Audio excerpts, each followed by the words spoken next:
Hai, nama saya Rossi, saya seorang business leader dan selamat datang di Be Different episode yang baru, di mana di sini saya akan bagian hal berbeda apa saja yang saya lakukan selama saya memimpin sebuah perusahaan. Oke, langsung.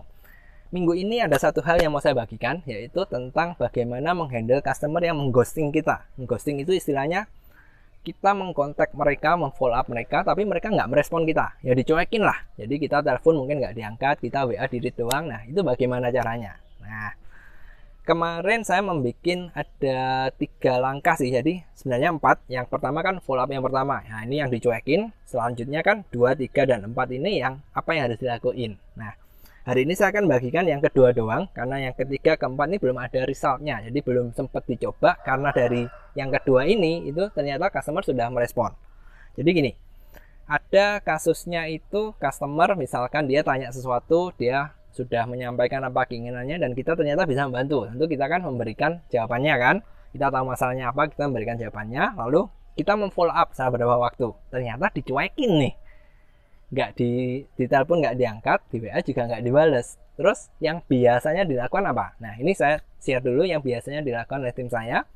Dia akan kembali memfollow up beberapa hari kemudian dengan cara yang sama. Jadi misalkan yang pertama tadi kan tanya, gimana Pak? Sudah dicoba belum? Atau sudah dipelajari belum? Dan sebagainya lah. Nggak dibales nih. Beberapa hari lagi di WA lagi dengan hal yang sama. Gimana Pak? Mungkin sudah dicoba, ada yang mau ditanyakan dan sebagainya. Tentu hasilnya apa? Nggak dibales juga. Nah, hal yang saya lakukan adalah mengubah skripnya jadi kurang lebih seperti ini. Jadi saya nggak ingat 100%, cuma ya ini garis besarnya, Anda bisa rubah-rubah sendiri. Sebenarnya gini, bagaimana Pak atau Bu, apakah Bapak atau Ibu sudah titik-titik. Jadi misalkan apakah Bapak atau Ibu sudah mencoba ini. Nah, itu kan satu kalimat yang pertama. Ada kalimat kedua yang merupakan kata kuncinya, yaitu gini, mungkin ada yang terlewat dari saya sehingga Bapak atau Ibu tidak membalas, tidak merespon follow up saya sebelumnya. Nah, kata kuncinya sebenarnya yang kedua. Apakah ada hal yang mungkin terlewat dari saya sehingga Bapak Ibu tidak merespon atau tidak membalas message saya, WA saya, email saya, apapun itu yang sebelumnya. Nah, dari ini tadi, jadi ceritanya ada 3 customer yang ghosting tim saya. Dicoba dengan cara ini. Hasilnya adalah 2 dari 3 ini, jadi 2 orang itu ternyata membalas. Dan mereka, apapun balasannya ya, salah satunya adalah, oh maaf Pak, saya belum sempat nyoba dan sebagainya. Intinya adalah dengan menambahkan kalimat tadi, mungkin ada yang terlewat dari saya sehingga Bapak atau Ibu tidak membalas. Ini dengan kata-kata kunci ini, customer jadi merasa, saya nggak tahu sih sebenarnya feelingnya apa, tapi intinya dia membalas. Jadi entah apapun, entah oh ya ada yang terlewat kah, atau mungkin saya belum sempat lah, saya masih sibuk, intinya itu dibalas. Jadi tidak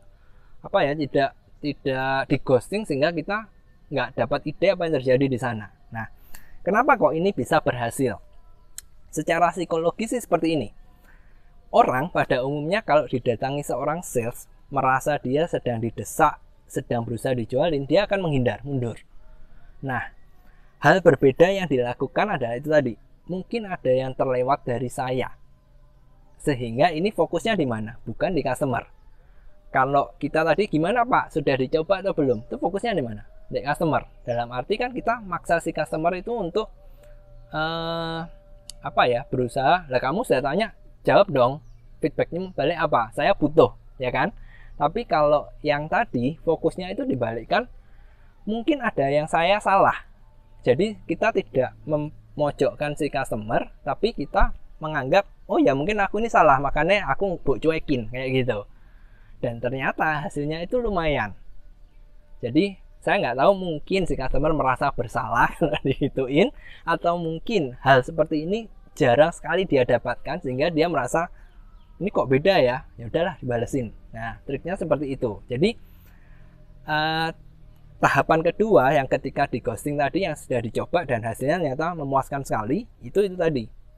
Apapun pertama silakan, jadi mungkin mengingatkan kembali kan, kata kuncinya mengingatkan kembali, gimana Bapak atau Ibu sudah mempelajari hal ini kah, mencoba hal ini kah, atau sebagainya. Kedua, yang krusial, poin yang krusialnya adalah mungkin ada hal yang terlewat oleh saya sehingga Bapak atau Ibu tidak merespon pesan saya yang sebelumnya.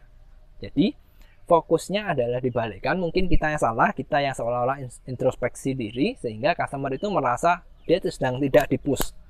Karena pada dasarnya kan orang kalau didorong kan dorong balik. Nah, kita berusaha tidak mendorong mereka, tapi kita mengharapkan kerjasamanya dengan cara seperti itu.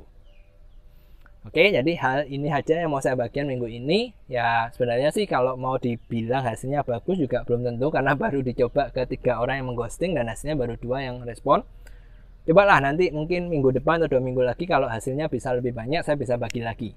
Cuma intinya kalau Anda di ghosting, Anda sudah memberikan apa yang dimau customer dan ternyata customer nggak membalas, Anda dicuekin, hal yang dilakukan jangan memfollow up dengan cara yang sama, tapi cobalah ganti. Nah, kalau Anda mau mengikuti cara saya, yaitu tadi istilahnya apa ya, jangan memojokkan customer, tapi coba fokusnya dialihkan. Mungkin ada hal yang terlewat oleh saya sehingga Bapak tidak membalas pesan saya sebelumnya, seperti itu.